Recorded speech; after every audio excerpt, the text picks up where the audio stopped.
Bonjour. Nous accueillons aujourd'hui chez Art et Lettres Haïti Télévision M. Lionel Jules, artiste peintre et spécialiste en art et éducation.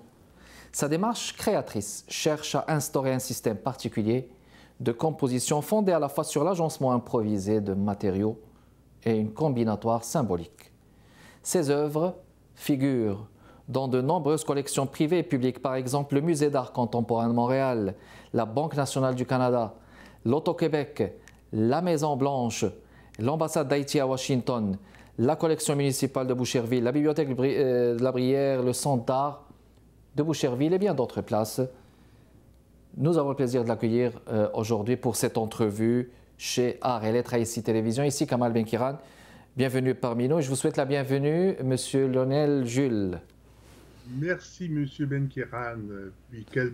Quel plaisir de parler avec vous de ce parcours passionné. Fascinant qu'est le vôtre. Le plaisir est réciproque, Monsieur Lionel. Mais tout d'abord, vous savez, on fait toujours des recherches là, avec nos invités. Il faut qu'on creuse un peu plus. Et il y a cette citation fascinante dans votre site qui est très bien présentée, très bien agencée. L'artiste est celui qui fait voir l'autre côté des choses. Oui, c'est subtil, mais c'est tellement riche. Nous le faisons par la motivation, mais c'est quelque chose qui semble implicite. C'est la peinture même qui envoie ce message-là. Et l'homme, nous sommes toujours curieux de voir un peu les aspects cachés des choses. Et puis la peinture incite ça et amène à ça. Elle amène cet autre revers qu'on fait voir, que les artistes font voir aux gens, normalement aux visiteurs, aux passionnés de l'art. L'artiste est celui qui fait voir l'autre côté des choses. Bon, vous êtes un artiste peintre, spécialiste en art et éducation. Comment est-ce que vous avez cheminé à travers cette démarche artistique d'artiste peintre en aboutissant à l'éducation, justement? Justement, je me suis inscrit à l'université, à l'UQAM précisément, un baccalauréat en art, mais qui a une formulation comme programme éducation. Et alors, on a des cours en pédagogie, psychopédagogie, la pensée visuelle, toute une formation qui amène, et à la fin du bac, on fait un stage dans une école pour expérimenter ça, pour voir si on est à la bonne place.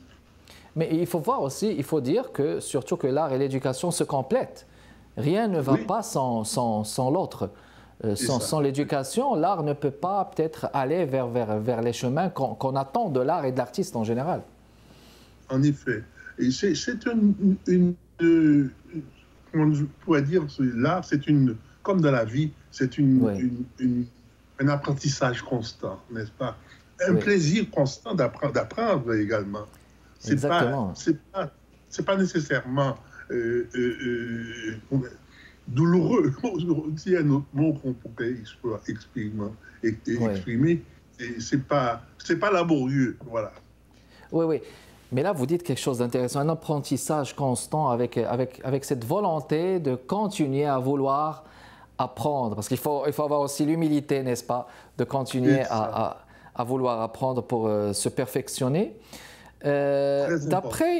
Exactement, très important. D'après votre démarche artistique, vous cherchez à instaurer un système particulier de composition fondé sur cet agencement improvisé des matériaux et une combinatoire symbolique, comme je viens de dire tout à l'heure en vous présentant. Est-ce que vous vous revendiquez d'une école, Monsieur Lionel? Est-ce que vous dites que je fais partie de cette école, justement? J'ai été curieux, non seulement dans la démarche à produire, la démarche créatrice, mais j'ai été curieux aussi dans la recherche des assises qui motivent les artistes, qui motivent l'artiste en action, en acte.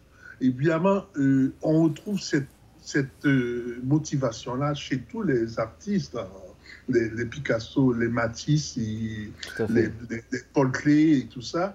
Et donc, évidemment, cet élément-là, nous devons, ce vibe, comme on dit permettez-moi cet anglicisme, Je vous en prie. Est nécessaire. C'est comme pour continuer à... Et quelqu'un qui dit, j'ai arrêté de peindre parce que, c'est-à-dire, non, ça ne peut pas, parce que c'est notre vie. C'est comme manger, dormir, n'est-ce pas, la démarche. Alors, c'est comment le dire autrement, je ne sais, mais vous voyez un peu ma position. Alors, autrement dit, dans l'enseignement, les éléments symboliques que vous avez évoqués, c'est-à-dire que nous étions, moi, ma formation, j'ai faite en art éducation. Alors, c'est comme si on a eu des approches scientifiques sur l'évolution graphique des enfants. Et j'ai eu accès à des dessins d'enfants de partout à travers le monde et de voir un nombre réduit des formes qui émanent de leurs dessins. Et ce nombre-là a une incidence sur moi, sur ma vie incroyable. Quand je parle des formes symboliques, j'ai fait référence à ces formes-là que l'on retrouve désarticulées de manière différente, mais qui sont un peu toujours impliquées dans les formes que l'on retrouve dans mes œuvres, au niveau de la distribution plastique, n'est-ce pas? Exactement. Moi, comme simple amateur, je dirais, quand je vois vos tableaux, quand je les ai vus, je dirais, il y a une symbolique, mais il y a surtout un choix judicieux des couleurs, la nature des montagnes, comment ils sont peints. Bon, le message, moi, je le reçois, pas comme professionnel, mais je le reçois, mais vous saurez plus, je dirais, comme artiste peintre professionnel. On va en reparler, on va le faire. Après cette pause, mesdames et messieurs, on accueille ce jeudi M. Lionel Jules, artiste peintre. On vous revient.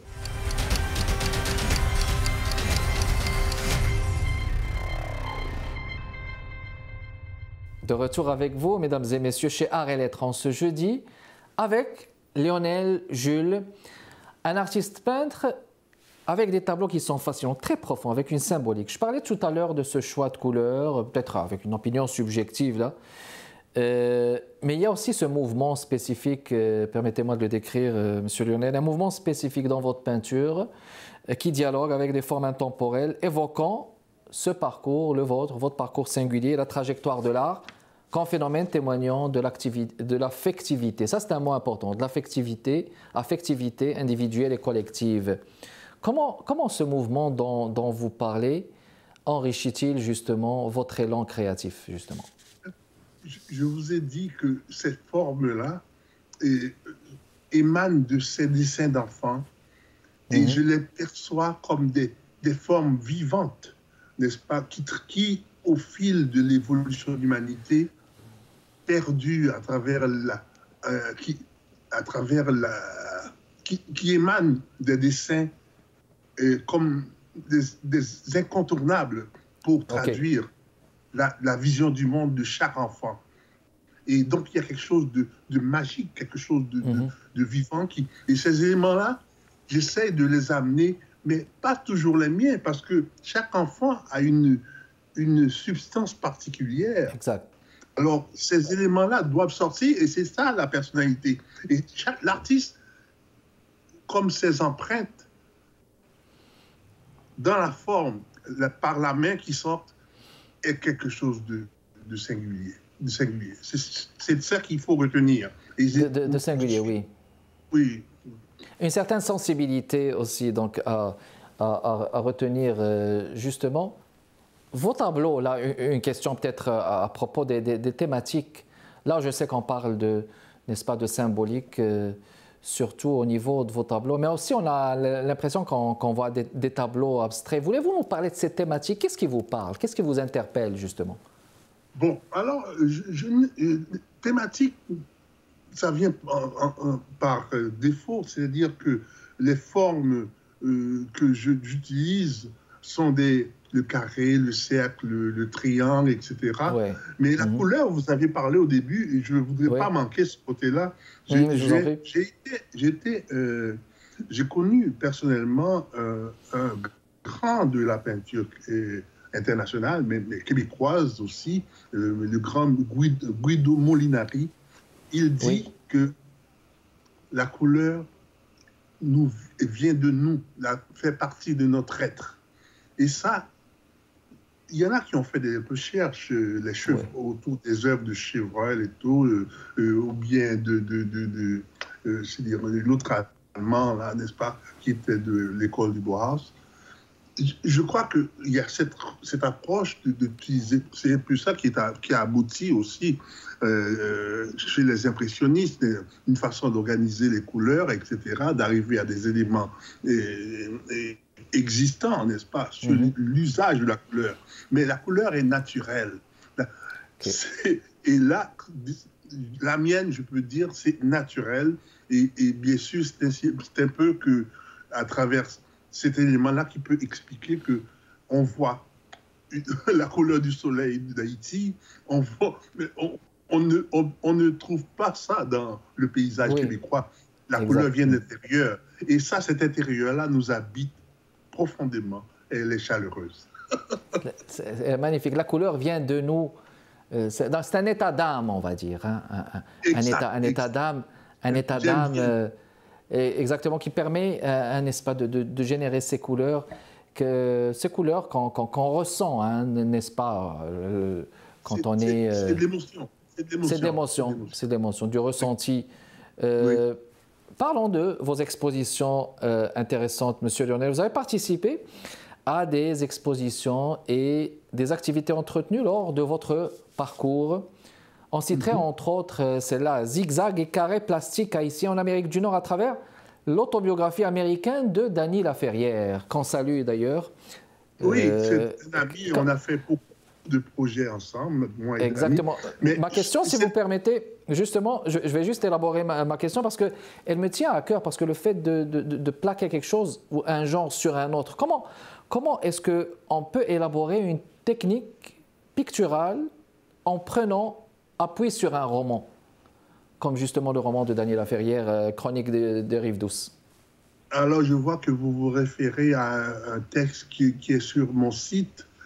Tout à fait. Que j'ai pensé très légitime parce que c'est pas moi qui ai écrit ce texte-là. Zigzag, c'est un écrivain, un jeune artiste en histoire de l'art, et puis qui a fait qui faisait une sorte de baccalauréat. Non, c'est pas. C'est une thèse. Je ne sais pas si c'est au niveau d'autodoctorat et en maîtrise qui a fait cette étude-là. J'ai trouvé ça très, très original et puis pertinent. Alors, je pensais que ça valait la peine que je partage cette recherche sur mon site. Oui. Mais je peux répondre quand même à votre je vous en prie. Question. C'est-à-dire qu'on voit qu'il s'agit d'une approche très... qu'on appelle ça, c'est une approche très libre d'associer la peinture, la démarche picturale à la littérature. Vous savez que les deux se rejoignent dans la poésie. Hein? Voilà. La poésie, c'est l'élément qui fusionne nos disciplines, comme on dit. Alors, autrement dit, je crois que c'est ça, ce serait la réponse. C'est une façon de voir la dimension poétique qui va amener une certaine interpénétration de ces préoccupations. Exactement. Puis la littérature et la peinture. La littérature, on a les mots d'un côté, et la peinture, on a l'image, on a aussi les couleurs. C'est normal qu'il y ait cette fusion, donc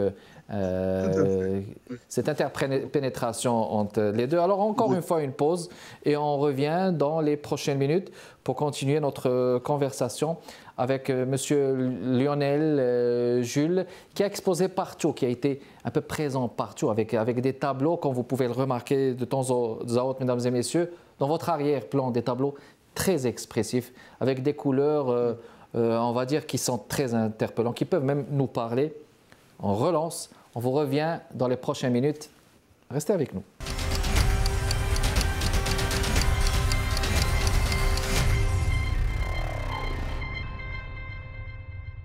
De retour avec vous, mesdames et messieurs, dans le cadre de Arts et Lettres en ce jeudi avec M. Lionel Jules. On parle de peinture, artiste peintre. On va continuer à parler justement de vos expositions, M. Lionel. Il y a eu récemment, en avril il y a eu récemment cette expo-galerie, vous étiez l'artiste invité à Boucherville. C'était le 2 et 3 avril 2022, c'était en avril 2022 on va dire, avec la participation de 100 artistes invités. On va dire que c'est une exposition rassembleuse, là, vraiment bien comme il faut. C'est majeur comme événement. Imaginez-vous, la Montérégie, c'est un territoire extrêmement grand sur la rive sud. C'est des artistes qui émanent de tout ce territoire qui sont membres de la PARS. La PARS, c'est un regroupement des artistes qui expose à chaque année. Ils donnent des prix et puis il y a toujours un événement extraordinaire. Alors, cette année, ils m'ont choisi. Ils cherchent toujours et ils présentent un artiste invité comme un modèle. C'est-à-dire, bon, ça nous fait chaud au cœur, n'est-ce pas? En même temps, on reste... exact. En toute humilité, on peut dire que c'est quelque chose d'appréciable et puis qu'on doit un peu servir d'exemple quelque part dans notre démarche. Et puis, c'est très, très riche comme domaine avec tous les artistes. J'ai fait le tour, je vois des approches différentes, n'est-ce pas? Mais c'est ça la vie. Hein. Il y a la différence entre les arts. Puis c'est une reconnaissance, il faut dire.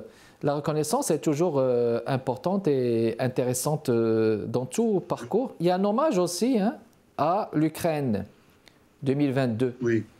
Voulez-vous nous en dire plus? C'est l'Ukraine, c'est-à-dire que ce tableau-là, dans sa facture, on voit que j'étais habité par un sentiment d'essayer de trouver un baume pour les êtres. Tout le monde est touché par ce carnage. Une frustration. Oui. Alors, finalement, vous savez, je mets des tableaux sur Facebook et puis on voit les réponses des gens. Oui, les commentaires. Et ce tableau-là est presque sorti deuxième dans la popularité, le retour des gens dont ce tableau a touché à ce moment-là. Oui, qui ont réagi. Parce que justement, cet événement de l'Ukraine, c'est l'événement d'actualité qui est maintenant le plus interpellant, le plus touchant, le plus présent. C'est tout à votre honneur, justement, de le faire. Oui, donc vous avez aimé ce tableau-là? Ça vous a touché également? Oui, bien sûr. On le mettra sûrement en vitrine, si vous acceptez, avec votre permission toujours. Oui, j'aimerais ça parce que c'est tellement symbolique, il y a une douceur qui émane dans ce tableau-là. Mes couleurs sont exprimées, qu'on appelle ça. Ça exprime beaucoup, sont très expressives, mais ce tableau-là est très réduit en termes de couleurs et ça évoque une sorte de sensibilité, une douceur qui fait un peu l'ambiance de retour pour vraiment conjurer cette peine qui se passe, ce drame humain qui se passe. Exactement. Ça nous ferait plaisir justement de le mettre en valeur tout en mentionnant que notre émission est une émission apolitique. Et que notre souci majeur, c'est la valorisation des arts et des lettres, d'où ce titre « Arts et des lettres » auprès des artistes au Québec et au Canada. Ça me permet d'enchaîner à cette question, Monsieur Lionel. Comment est-ce que vous entrevoyez aujourd'hui, justement, la situation des arts plastiques au Québec? Vous êtes présent partout. Comment est-ce que vous voyez la contribution, surtout des artistes peintres issus des communautés culturelles, au Québec, en art plastique? Comment est-ce que vous la voyez? Quel est votre commentaire à ce niveau? Voyez-vous, justement, on a parlé de l'approche c'est-à-dire systémique, si on peut dire, au niveau d'intégration. des êtres différents qui constituent le paysage québécois, canadien. Et c'est aussi une sorte un message de la présence plurielle qui est au Québec, comme de par le monde. Aujourd'hui, on n'est pas dans des vases clos. La nature veut que cette rencontre a lieu entre des êtres différents. Et on voit dans cette rencontre des richesses insoupçonnées à travers le métissage, etc. Mais il faut vraiment faire tomber nos préjugés à tout bout de champ pour que nous puissions avoir accès, avoir la chance de pouvoir accéder à ce terrain fertile, n'est-ce pas, dans l'échange entre nous. Ouais. Et ça, je pense, c'est le grand défi qui est posé aux gouvernants, au gouvernement, et puis etc. Et bien sûr, c'est tout naturel auprès des êtres humains. Hein. Ça se fait, mais des fois, on se retrouve aujourd'hui surtout avec les réseaux sociaux, des gens qui ont des vues un peu en travers et puis qui amènent la bisbille. Mais c'est naturel, l'être humain est bon, comme disait Jean-Jacques Rousseau, il est prêt à faire la bonne chose pour son évolution et bien pour l'évolution de l'humanité. Tout à fait, comme Jean-Jacques Rousseau, l'un de mes favoris. L'homme est bon, c'est la société qui le corrompt, comme il disait. Il reste 40 secondes. Très brièvement, vos projets d'avenir, Monsieur Lionel. Brièvement, s'il vous plaît. Mes projets d'avenir, je pense que ça passe par l'éducation, voyez-vous, mon œuvre a été pas mal, très bien nourrie à travers mes projets d'éducation, des cours d'art, d'ateliers dans les écoles, dans les centres communautaires. Évidemment, les manières d'ailleurs, le collage qui est devenu un élément indissociable de ma démarche artistique, c'est un élément qui émane justement des expériences des ateliers, des cours, etc. Que vous continuez donc à donner. C'est ça, je vois l'avenir dans cette approche-là. Excellent. Excellent. C'était un plaisir de vous avoir accueilli. C'était tout le temps qu'on avait M. Lionel Jules, qui était notre artiste invité. Merci beaucoup d'avoir répondu à notre invitation. Merci. Et merci de votre continuel intérêt, mesdames et messieurs. Jeudi, comme d'habitude, à 15h30. Portez-vous bien. Au revoir.